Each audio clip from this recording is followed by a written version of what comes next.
है, जिसमें से एक तो होता है एगारोजेल, इसको हम बोलते हैं एज, दूसरा होता है PAGE, polyacrylamide gel electrophoresis. AGE की तो मैंने पूरा नाम लिख दिया, ये इसका क्या होता है पॉलीएक्रिल एमाइड जेल इलेक्ट्रोफोरेसिस।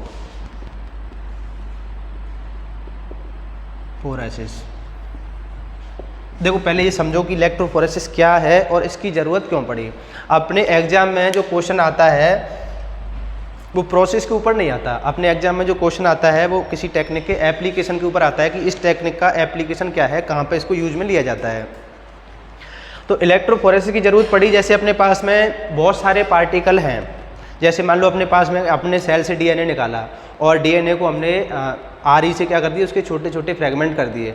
तो अब उन सारे फ्रेगमेंट का साइज इक्वल होगा या अलग अलग होगा, डिफरेंट साइज के होंगे फ्रेगमेंट। तो अब अपना टारगेट है कि उन फ्रेगमेंट को उनके साइज के बेसिस पर अलग अलग अरेंज करना है। ये डीएनए भी हो सकता है, आरएनए भी हो सकता है, प्रोटीन भी हो सकती है। तो मॉलिक्यूलर वेट या साइज के बेसिस पर हम फ्रेगमेंट को क्या करेंगे, अलग अलग करेंगे।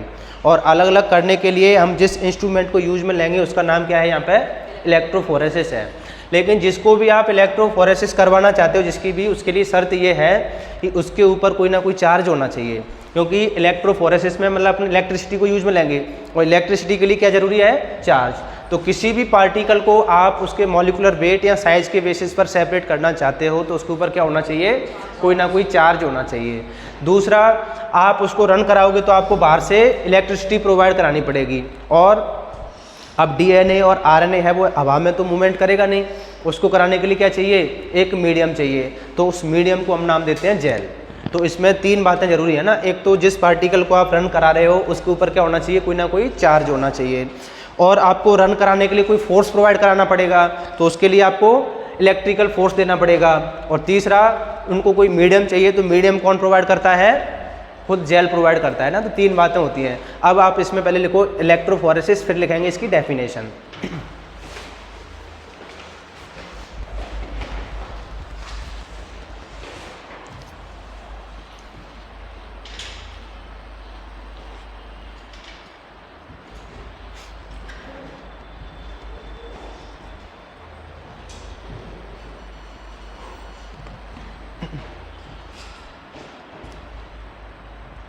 अब लिखो डेफिनेशन, देखो run of a charge particle या movement of a charge particle, movement of a, अंदर की साइड में खुलेगा, movement of a charge particle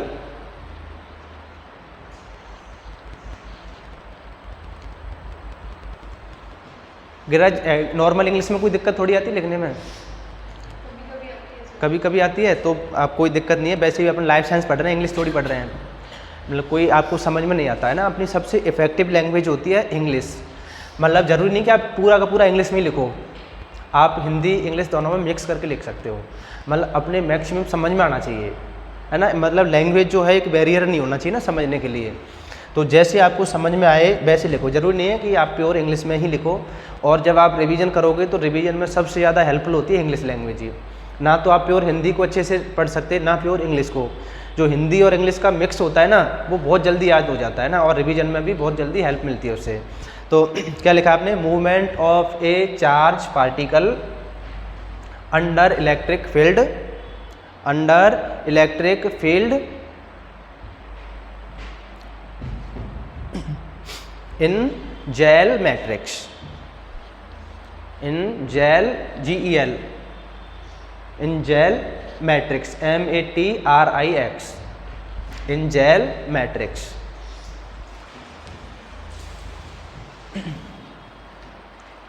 movement of charge particle under electric field in gel matrix, इसी को हमने क्या बोला है, इलेक्ट्रोफोरेसिस। मतलब कोई चार्ज पार्टिकल होगा, उसको इलेक्ट्रिक फील्ड के अंडर में और किसी जेल मैट्रिक्स में से होकर गुजारेंगे, उसी को क्या नाम दिया हमने, इलेक्ट्रोफोरेसिस नाम दिया है। अब ये इलेक्ट्रोफोरेसिस कितने टाइप की होती है, दो टाइप की होती है। कौन कौन सी टाइप है, एज और पेज। तो एज जो होती है इसका नाम तो क्या है, एगारोजेल इलेक्ट्रोफोरेसिस, और पेज का नाम क्या है, पॉलीएक्रिलएमाइड जेल इलेक्ट्रोफोरेसिस।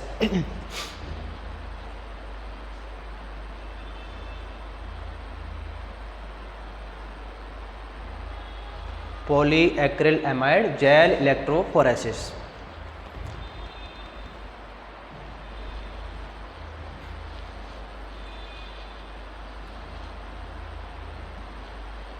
क्योंकि आप लोग दिन में नहीं सोते क्या, दिन में सोते हो आप? सोना जरूरी होता है 1 आध घंटे वैसे।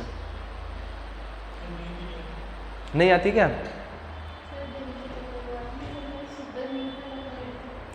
वो तो आपको क्या है, उसके लिए रात में जल्दी सोना पड़ेगा तब सुबह उठोगे ना। अब रात में आप 2 बजे सोओगे तो सुबह उसके लिए रात को 10-11 बजे सोना होता है ना, जल्दी उठने।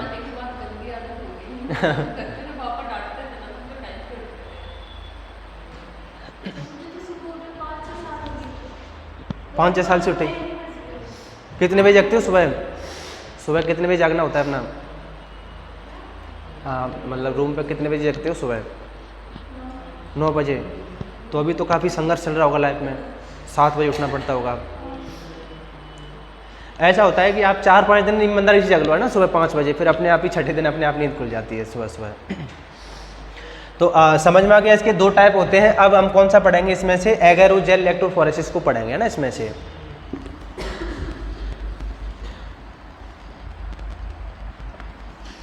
अब कौन सा पढ़ने वाले हैं, एगारोजेल इलेक्ट्रोफोरेसिस।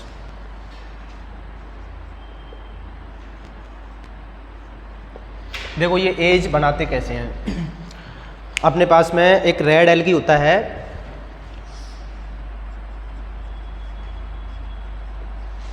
क्या क्या नाम है इनके, आपने पढ़े होंगे ना, जेलिडियम एंड ग्रेसिलेरिया। नहीं पढ़े नाम? ये रेड एल्गी है, जब आप बीएससी फर्स्ट ईयर में आए होंगे ये नाम तो। जेलिडियम और ग्रेसिलेरिया, ये इनको हम रेड एल्गी भी बोलते हैं और सी बीट्स भी बोलते हैं ना, समुद्री खरपतवार। बीट्स की स्पेलिंग यही होती है खरपतवार की, सी बीट्स है ना। ये समुद्री खरपतवार भी बोला जाता है इनको। जब ये सूख जाते हैं ना, जैसे मरने के बाद में सुखा लिया इनको, सुखाने के बाद में क्या करते हैं, इनका पाउडर बनाया जाता है। जेलिडियम ग्रेसिलेरिया क्या बनाया जाएगा,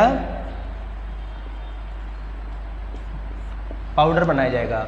और उस पाउडर को क्या करते हैं फिर हम, जैसे वो आपने लेबोरेटरी में देखा होगा ना, फ्लास्क से वो होता है, मतलब कांच का बना होता है ना, उसमें हम क्या करते हैं, क्या कॉनिकल फ्लास्क, उसमें क्या करते हैं हम पानी डालते हैं और ये इसका पाउडर डालते हैं। पानी और पाउडर डालने के बाद में दोनों को अच्छी तरीके से ला देते हैं, तो फिर एक पेस्ट लाइक स्ट्रक्चर बन जाती है। मतलब अभी सेमी सॉलिड नेचर का होता है। एक्चुअल में क्या होता है, इसकी जो वाटर होल्डिंग कैपेसिटी है वो बहुत ज़्यादा होती है। मतलब ये बहुत ज़्यादा वाटर को एब्जॉर्व कर सकता है, अपने 60 से 70 गुना तक पानी एब्जॉर्व कर सकता है। जैसे अगर आपने 1 किलो पाउडर ले लिया तो कितना पानी एब्जॉर्व कर सकता है वो, 60 से 70 लीटर पानी को एब्जॉर्व कर सकता है। तो इसकी वाटर होल्डिंग कैपेसिटी क्या होती है, बहुत ज़्यादा होती है। और इस पाउडर को ही हम नाम देते हैं क्या, एगारोज। क्या नाम दिया हमने इसको, एगारोज नाम दिया है। फिर इस एगारोज की हमने केमिकल स्ट्रक्चर देखी कि इसके अंदर में एक्चुअल में है क्या, किससे बना हुआ है एगारोज। तो हमने क्या देखा, इसमें कुछ यूनिट बार बार रिपीट हो रही थी। तो किसकी यूनिट रिपीट हो रही थी, एगारो बायोज। एगारो बायोज की यूनिट इसमें बार बार रिपीट होकर क्या बना रही थी, एगारोज। फिर इस एगारो बायोज में देखा कि ये किससे बना हुआ है, तो ये एक्चुअल में क्या था, एक डाइमर था। किसका, डी गैलेक्टोज का और एल गैलेक्टोज का। गैलेक्टोज तो नाम सुना होगा, 2 फॉर्म होती है इसके ना, डी और एल फॉर्म। तो डी गैलेक्टोज और एल गैलेक्टोज आपस में जुड़ के क्या बनाते हैं, एगारो बायोज। और एगारो बायोज अब एक डाइमर हो गया, ये एक मोनोमर दोनों ने मिलकर क्या बनाया, एगारो बायोज। तो डाइमर होगा नहीं, और ऐसे बहुत सारे डाइमर आपस में मिलकर क्या बनाते हैं, एगारोज। तो ये डाइमर है या पॉलीमर है, तो एगारोज तो हो गया पॉलीमर, किसका, एगारो बायोज का। और एगारो बायोज खुद है डाइमर, किसका, डी गैलेक्टोज का और एल गैलेक्टोज का। तो ये तो पता लग गया कि इसका केमिकल कंपोजिशन क्या है। तो केमिकल कंपोजिशन इसका क्या निकल के आया, कार्बोहाइड्रेट है, फैट है या लिपिड है ये? हाँ कार्बोहाइड्रेट है, क्योंकि गैलेक्टोज क्या होता है, कार्बोहाइड्रेट। और गैलेक्टोज ने क्या बनाया है, एगरोबायोज, और एगरोबायोज ने क्या बनाया है, ये एगरोज। तो कुल मिला के एगरोज है क्या, एक कार्बोहाइड्रेट कंपाउंड है। समझ में आ गई बात। अब इसकी खास बात क्या बताई मैंने, इसकी जो वाटर रिटेंशन कैपेसिटी या वाटर एब्जॉर्प्शन कैपेसिटी बहुत ज़्यादा होती है। इसका आपने एग्जाम्पल देखा हो तो आपने ये देखा हुआ है किसी ने, देखा हुआ है, खाया भी है कभी?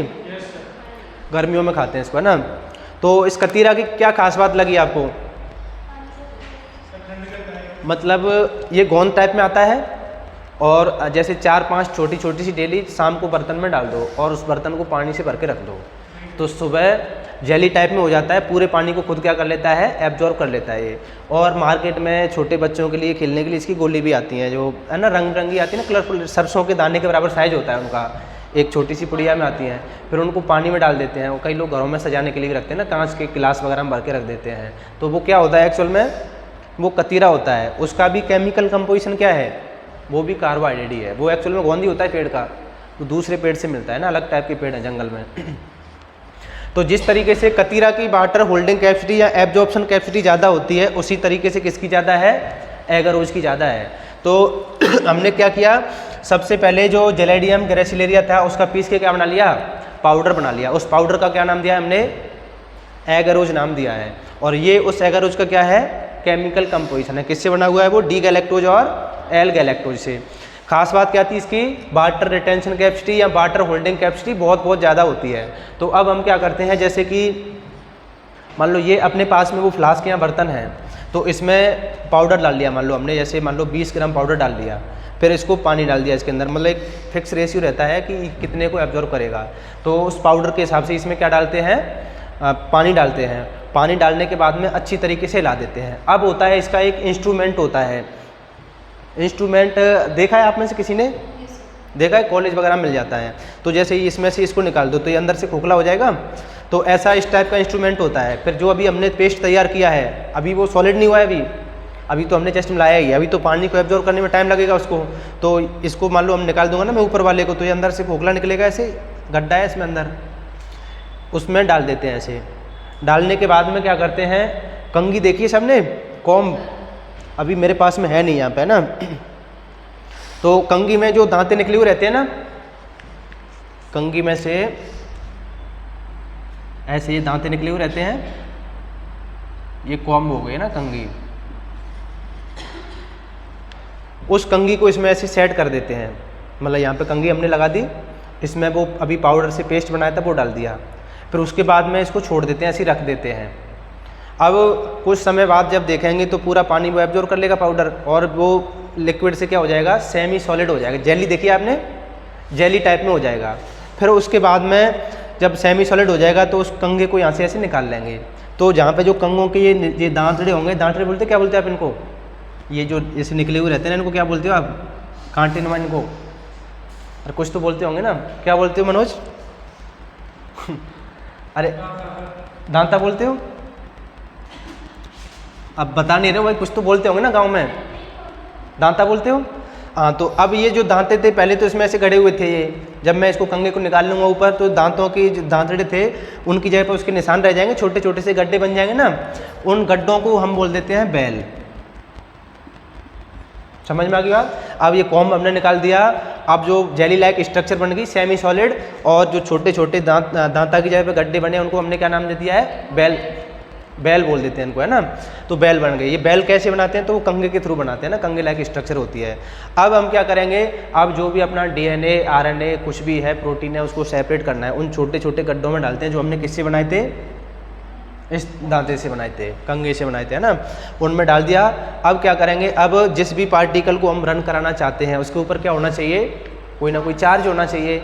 अब अगर उसके ऊपर पॉजिटिव चार्ज है तब तो जैसे मैंने यहाँ पे सैंपल लोड करा दिया, तो इस पर पॉजिटिव चार्ज है अपने सैंपल पे, तो इधर नेगेटिव चार्ज लगा दो, क्योंकि पॉजिटिव चार्ज नेगेटिव क्यों आएगा, यहाँ अपने सैंपल पर नेगेटिव चार्ज है तो इधर कौन सा चार्ज लगा दोगे, पॉजिटिव, मतलब अपोजिट चार्ज लगाना होता है ना दूसरी साइड में। तो दोनों चार्ज में अट्रैक्शन होगा, जिसकी वजह से वो जेल में से मूव करता हुआ दूसरी साइड चला जाएगा। समझ में आ गई बात? तो ये आप नोट करो अभी, है ना, बाकी लिखाने वाली चीज़ मैं सब लिखा दूंगा। अपने महाराजा कॉलेज में नहीं देखा इसका इंस्ट्रूमेंट, जेल इलेक्ट्रोफोरेसिस का?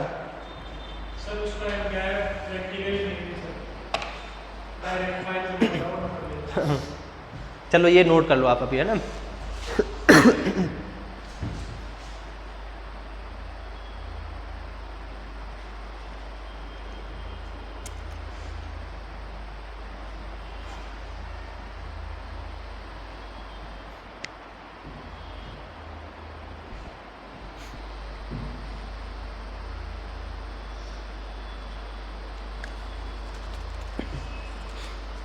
तो अभी कुछ दिन आपकी 2-2 घंटे की क्लास लगेंगी, फिर प्रॉपर अपना 20-25 बच्चे हो जाएंगे, फिर उसके बाद में आपकी 3 घंटे की क्लास लगने लग जाएंगे। मॉर्निंग वाले बैच में सेल बायोलॉजी चल रही है। अभी आप एक काम कर सकते हो, अभी अपने सारे वीडियो जो हैं वो अभी यूट्यूब पर अपलोड हो रहे हैं ना रोज़ाना, तो आप यूट्यूब से कवर कर सकते हो। फिर जैसे ही कोई नई यूनिट स्टार्ट होगी ना, नई यूनिट में लगेंगे अभी 8-9 दिन लगेंगे ना मॉर्निंग में नई यूनिट स्टार्ट होने में, तो नई यूनिट से आप ज्वाइन कर सकते हो उसमें। समझ में नहीं आएगा ना बीच में ये, क्योंकि हर यूनिट का बेसिक्स जो है हम शुरू में पढ़ाते हैं, तो वो बेसिक्स निकल जाता है, फिर वो मज़ा नहीं आता ना पढ़ने में। तो नई यूनिट स्टार्ट हो आप वहाँ से ज्वाइन कर लेना। बाकी फिर सेल बायोलॉजी वो यहाँ पे होगी इवनिंग बैच में, यहाँ से कर लेना। आपको क्या करना है, कोई भी 2 या 3 यूनिट इस बैच में कर लो, बाकी मॉर्निंग में कर लेना। फिर उससे क्या होगा कि आपकी दिसंबर तक 6-7 यूनिट आराम से हो जाएंगी, और 7 यूनिट अगर हो जाती हैं तो आपको पता ही सिलेक्शन के लिए मोर देन एनफ होते हैं ना 7 यूनिट। 13 यूनिट को आपको एक बार पढ़ लेना है, लेकिन लास्ट में डिसाइड कर लो कि मेरे लायक 7 यूनिट में से कौन सी है।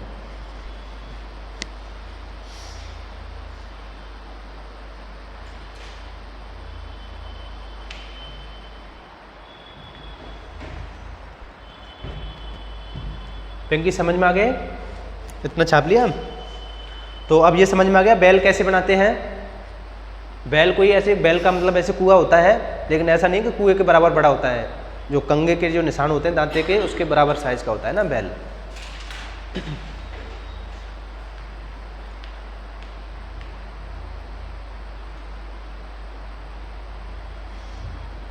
मिटाया जाए इसको।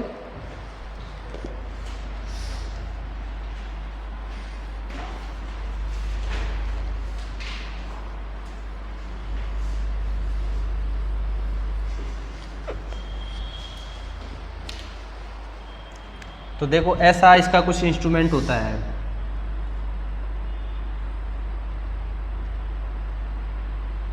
यहाँ पे तो हम क्या बनाते हैं, ऐसे बेल बनाते हैं ना छोटे छोटे। समझ में आ गया किससे बनाए थे बेल? फॉर्म से बनाए थे ना। और इन बेल में क्या करते हैं, जो भी इंजेक्शन वगैरह से अपना सैंपल इसमें क्या कर देते हैं लोड, क्योंकि बहुत बड़ा नहीं होता बेल का साइज, छोटा सा ही होता है दांता, उसके बराबर साइज का होता है। तो इंजेक्शन वगैरह से इसमें क्या करते हैं, हम अपना सैंपल लोड कर देंगे। सैंपल लोड करने के बाद में अपने सैंपल पे क्या होगा, कोई ना कोई चार्ज होगा। जैसे डीएनए है, तो डीएनए के ऊपर कौन सा चार्ज होता है? नेगेटिव। तो यहाँ कौन सा चार्ज लगा देंगे फिर? पॉजिटिव। अगर यहाँ पे आपने डीएनए डाला है तो डीएनए पे नेगेटिव, तो इसके अपोजिट में पॉजिटिव चार्ज लगा देंगे। ये एक डायग्राम बना लो, फिर अब देखेंगे एक्सपेरिमेंट इसका।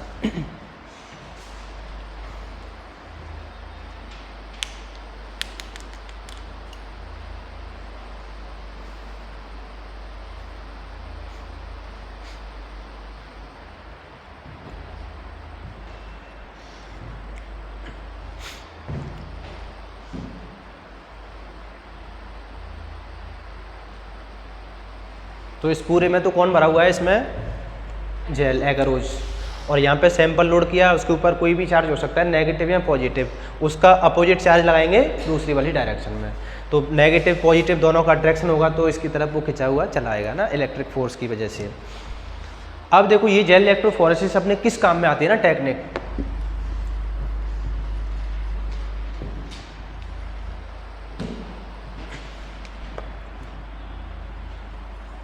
जैसे किसी को क्या है, डायबिटीज़ हो गया ना। डायबिटीज़ किसकी वजह से होता है? डायबिटीज़ शुगर की वजह से, ज़्यादा शुगर खाने से। ये तो ऐसा गांव में बोलते हैं, बाकी साइंस वाले बच्चे हो तो साइंस के हिसाब से बताओ किस वजह से होता है डायबिटीज़। गांव में तो ज़्यादा चीनी खाने से तो होता है, लेकिन ऐसा नहीं है। देखो एक इंसुलिन नाम की चीज़ होती है, तो बीटा सेल और पैनक्रियाज होती है ना, पैनक्रियाज में बीटा सेल्स मिलती हैं, वो बनाती हैं इंसुलिन। अगर वो इंसुलिन बनाना बंद कर दें तो क्या हो जाता है, डायबिटीज़ हो जाता है ना। मतलब बोलते हैं ना ऐसे, इंसुलिन की कमी से मधुमेह हो जाता है ना। तो किसकी वजह से होता है वो, इंसुलिन की कमी से होता है। इंसुलिन डेफिशिएंसी हो जाएगी तो क्या हो जाएगा, उसको डायबिटीज़ हो जाएगा।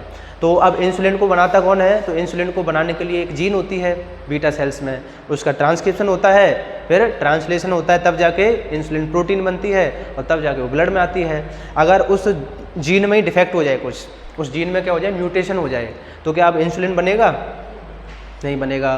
तो उस केस में आपको क्या करना पड़ेगा, फिर बाहर से इंसुलिन देना पड़ेगा। तो सबसे पहले तो हम क्या करते थे, जब किसी को डायबिटीज़ होता था तो पहले पैसे वाले लोगों की बीमारी थी, है ना, हर किसी को नहीं होता था। तो फिर उनको बाहर से इंसुलिन दिया जाता था। अब बाहर से इंसुलिन आएगा कहाँ से, तो उस टाइम पे अपने पास में ये बायोटेक्नोलॉजी वगैरह कुछ चीज़ें थी नहीं ऐसी। तो उस टाइम पे हम क्या करते थे, जो शुगर होते हैं ना, उनको मार के उनके पैनक्रियाज से सेपरेट कर देते थे। तो एक दिन के डोज के लिए कई सुअरों को मारा जाता था, तब जाके थोड़ा सा इंसुलिन उसमें से निकलता, तब जाके उसको पेशेंट को दिया जाता। तो ये तब की बात है, मतलब जब अपने बायोटेक का इनका है ना आविष्कार ज़्यादा नहीं हुआ था, डिस्कवरी नहीं थी बहुत ज़्यादा, तो उस टाइम पे सुअर को मार के उसके पैनक्रियाज से इंसुलिन निकाल लेते।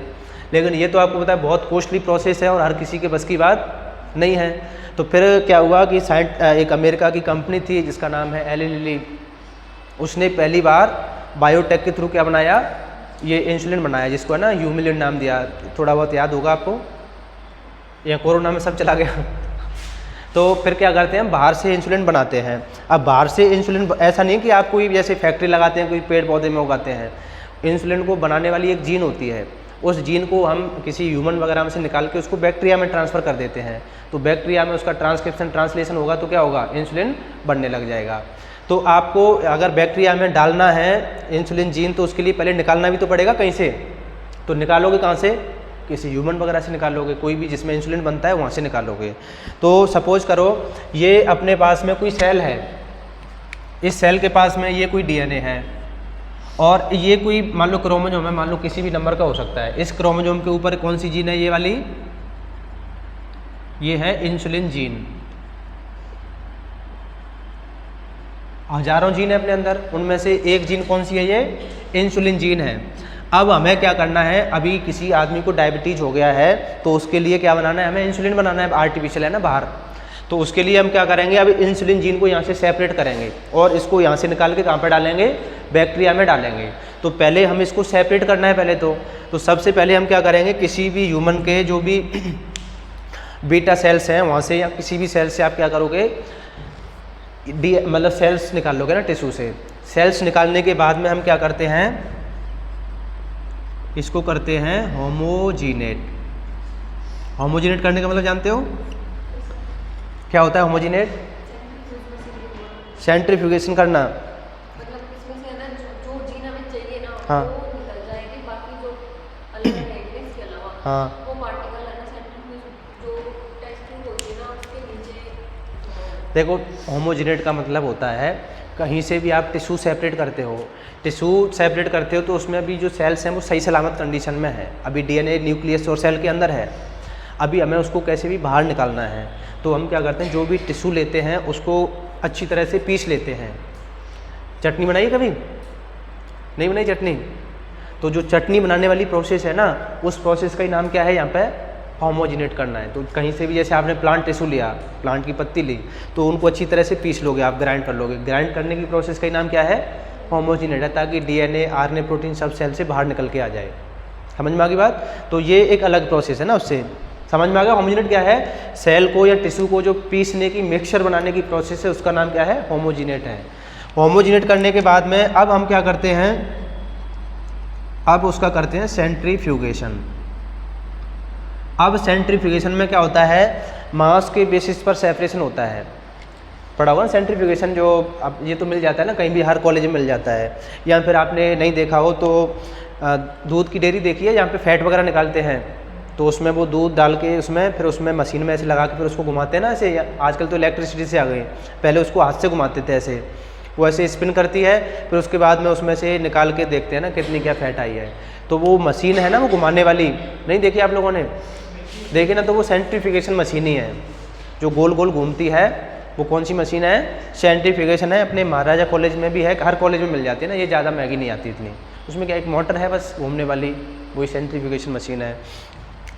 तो सेंट्रीफ्यूगेशन से क्या होता है, ये मास के बेसिस पे जैसे डीएनए, आरएनए और प्रोटीन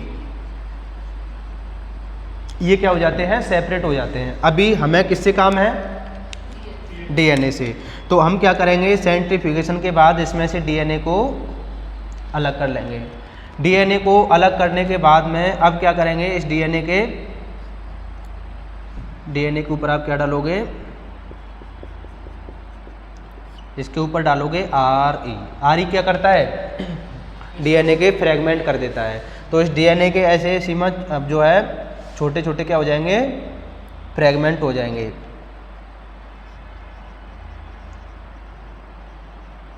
अब आपको पता है कि इनमें से कोई एक फ्रेगमेंट ऐसा भी होगा जिसके ऊपर कौन सी जीन होगी, इंसुलिन जीन होगी। तो मान लो कि ये वाला जो फ्रेगमेंट है ना, ये वाला, इसके ऊपर क्या है, इंसुलिन जीन है। अब हमें सारे फ्रेगमेंट से काम है या अभी इससे काम है? हमें तो अभी इंसुलिन वाली जीन से काम है। तो हमारा टारगेट है कैसे भी इस वाली जीन को क्या करना, सेपरेट करना। तो अभी हम क्या करेंगे, ये सारी प्रोसेस हमने एक ट्यूब में की, मतलब डीएनए को लिया, डीएनए को ट्यूब में डाल के क्या किया, उसके ऊपर आरई डाल दिया, तो उससे क्या हो गया, उसके छोटे छोटे फ्रेगमेंट हो गए। अब क्या करेंगे, इन छोटे छोटे फ्रेगमेंट को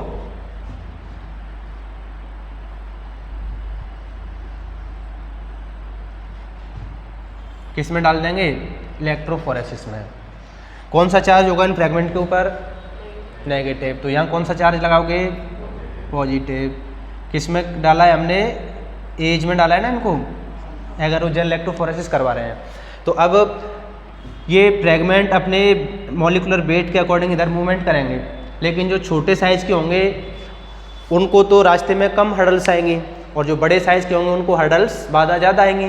तो कम साइज़ के तो ज़्यादा डिस्टेंस ट्रेवल करेंगे, और जो बड़े साइज़ के होंगे वो कम डिस्टेंस ट्रेवल करेंगे। तो ये फ्रेगमेंट सबसे छोटे साइज़ का होगा, ये फ्रेगमेंट सबसे बड़े साइज़ का होगा। तो ऐसे अपने साइज़ के बेसिस पर ये फ्रेगमेंट क्या हो गए, यहाँ पे अरेंज हो गए। तो एक्चुअल में इलेक्ट्रोफोरेसिस क्यों की थी हमने, मॉलिक्यूल्स को उनके साइज़ के बेसिस पर अरेंज करना। जो सबसे बड़े साइज़ का है वो तो कहाँ पे मिलेगा, यहाँ पर। जो सबसे छोटे साइज़ का है वो मिलेगा यहाँ पर। अब इनमें से कोई एक फ्रेगमेंट ऐसा भी होगा जिसके ऊपर कौन सी जीन होगी, इंसुलिन जीन होगी। तो सपोज करते हैं ये फ्रेगमेंट कैसा है जिसके ऊपर क्या है, इंसुलिन जीन है। अब हमारा टारगेट है कैसे भी करके इसको सेपरेट करना। लेकिन आपको पता है कि ये जो डीएनए के बैंड तो आ गए, लेकिन डीएनए हमको दिखता ही नहीं है। जो नॉर्मल डीएनए होता है ना वो हमको नहीं दिखता। तो इसको देखने के लिए फिर हमें इनको स्टैंड करना पड़ता है, कोई डाई लगानी पड़ती है इसके ऊपर। और डाई का नाम क्या होता है क्या होगा डाई का नाम, डाई का नाम नहीं पढ़ा, ETBR, एथिडियम ब्रोमाइड। पढ़ा तो सब होगा, बात अलग है कि अब याद नहीं आ रहा। नहीं नाम सुना एथिडियम ब्रोमाइड का, सुना होगा ना। तो एथिडियम ब्रोमाइड हम डालते हैं ताकि अपने को डीएनए दिखाई देने लग जाए। नॉर्मल डीएनए अपने को आंखों से दिखाई नहीं देता, तो इनको विजिबल बनाने के लिए फ्रेगमेंट को क्या लगाते हैं, इनके ऊपर एथिडियम ब्रोमाइड लगाते हैं ना, एक डाई लगाते हैं। तो अब ये जो अभी एगारोजेल में हमने रन करा लिया ना, इसके बाद में एक स्टेप और आता है, इसको हम ब्लॉटिंग बोलते हैं। इसकी हम अभी चर्चा नहीं करेंगे ज़्यादा, नेक्स्ट क्लास में पढ़ेंगे ना ब्लॉटिंग क्या होती है। तो इसके बाद में क्या कराते हैं, हम ब्लॉटिंग कराते हैं। ब्लॉटिंग में क्या करते हैं, हम इन बैंड को इस जेल से एक मेम्ब्रेन के ऊपर ट्रांसफ़र कर लेते हैं, क्योंकि ये जेल जो होता है ना इसमें डीएनए एक जगह पे फिक्स नहीं रहता, क्योंकि मूवमेंट करके तो गया इधर से उधर, तो इसमें डीएनए एक जगह पे फिक्स नहीं रहता, इसलिए डीएनए को एक जगह पे फिक्स करना होता है। तो फिक्स करने के लिए कौन सा स्टेप आता है, ब्लॉटिंग। तो ब्लॉटिंग में हम क्या करते हैं, इन बैंड को एक मेम्ब्रेन के ऊपर ट्रांसफ़र कर लेते हैं। इस मेम्ब्रेन का नाम क्या होता है, नाइट्रोसेल्युलोज मेम्ब्रेन। अब इस मेम्ब्रेन के ऊपर डीएनए बिल्कुल फिक्स हो जाते हैं अपनी पोजीशन पर, जो जहाँ है वहीं रहेगा। अब डीएनए अपनी पोजीशन चेंज नहीं कर सकता, लेकिन जेल में डीएनए अपनी पोजीशन चेंज कर सकता है। तो इसलिए इसको एक जगह फिक्स करने के लिए किसका यूज में लिया जाता है? नाइट्रोसेल्यूलोज मेम्ब्रेन का। और यहाँ से यहाँ ट्रांसफ़र करने की प्रोसेस का नाम क्या है? ब्लॉटिंग। तो ब्लॉटिंग में हमने मेम्ब्रेन पे फिक्स कर लिया। अब इनमें से एक फ्रेगमेंट ऐसा था ना अपना, जिसके ऊपर कौन सी जीन थी? तो ये अपना है इंसुलिन जीन वाला। अब हम क्या करेंगे,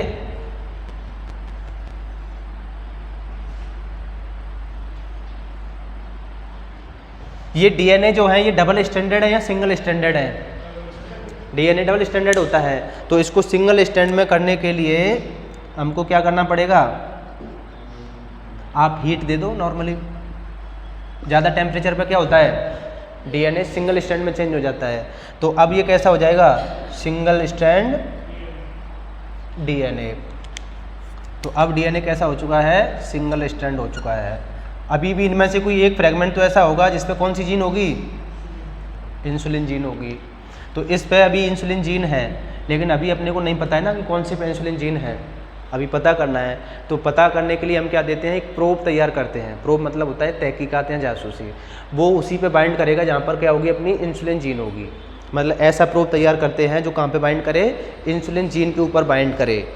और जैसे ही वो बाइंड कर जाएगा तो प्रोब को हम क्या करते हैं? फ्लोरोसेंट लेबल कर देते हैं। तो वहाँ से एक अलग कलर की लाइट आती है, तो वो अपने को बता देगा कि अपनी डिजायरेबल जीन यहाँ पर प्रेजेंट है। तो अब नेक्स्ट स्टेप में क्या करेंगे? हम क्या देंगे इसको? प्रोब देंगे। तो हीट देने के बाद में सिंगल स्टैंड में कन्वर्ट हो गया। अब दिया इसको क्या? प्रोब।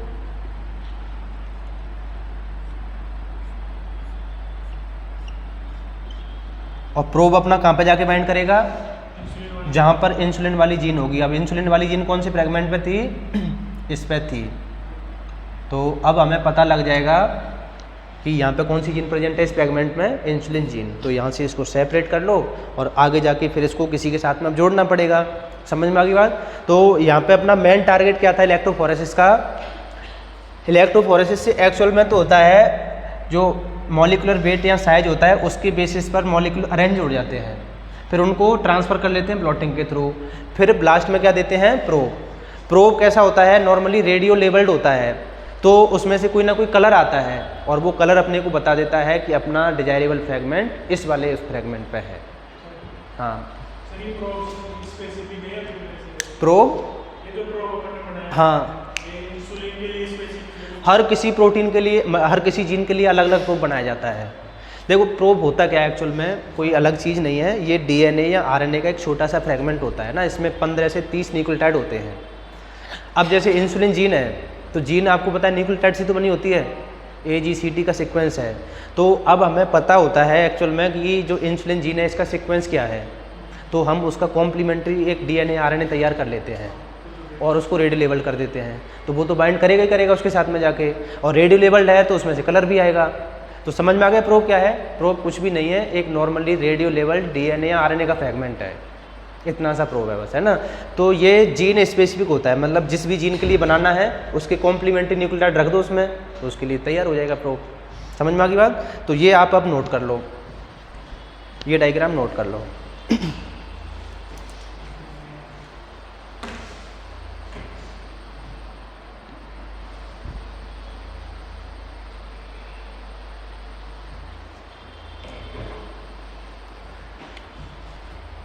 ये जो अपनी इंसुलिन जीन है यहाँ पे क्या है? ये डिजायरेबल जीन है ना अपनी। डिजायरेबल का मतलब क्या होता है? जिसको हम सेपरेट करना चाहते हैं। तो अब हमको पता लग गया कहाँ पे अपनी डिजायरेबल जीन, तो ये पता लग गया यहाँ पर है अपनी डिजायरेबल जीन, और इसको अब यहाँ से क्या कर लेंगे? सेपरेट कर लेंगे।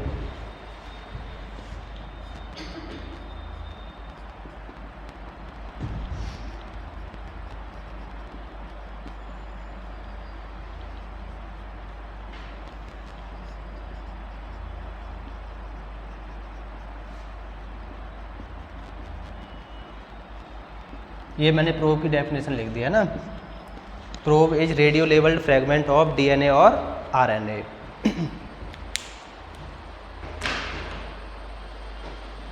तो प्रोब जहाँ भी जाता है वहाँ से एक लाइट निकल के आती है।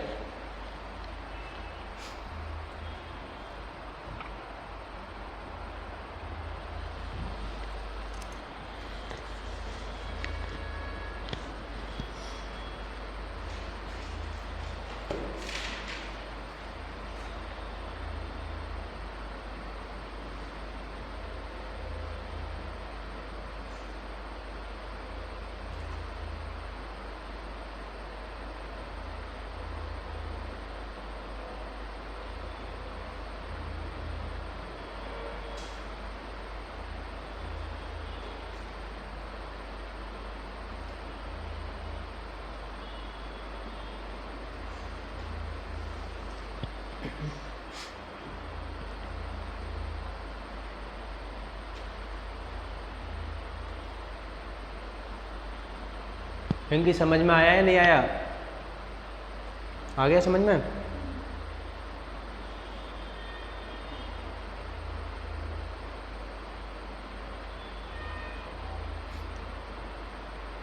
कल दिखाऊंगा आपको है ना कैसे बैंड दिखते हैं ना डीएनए के, उसमें जब हम देखते हैं आंखों से तो।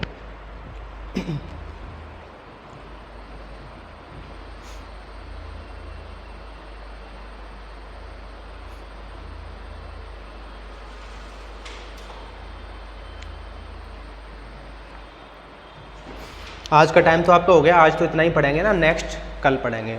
अब कल आपकी प्रॉपर 2 घंटे क्लास होगी, क्योंकि आज तो इंट्रोडक्शन में चला गया 1 घंटा।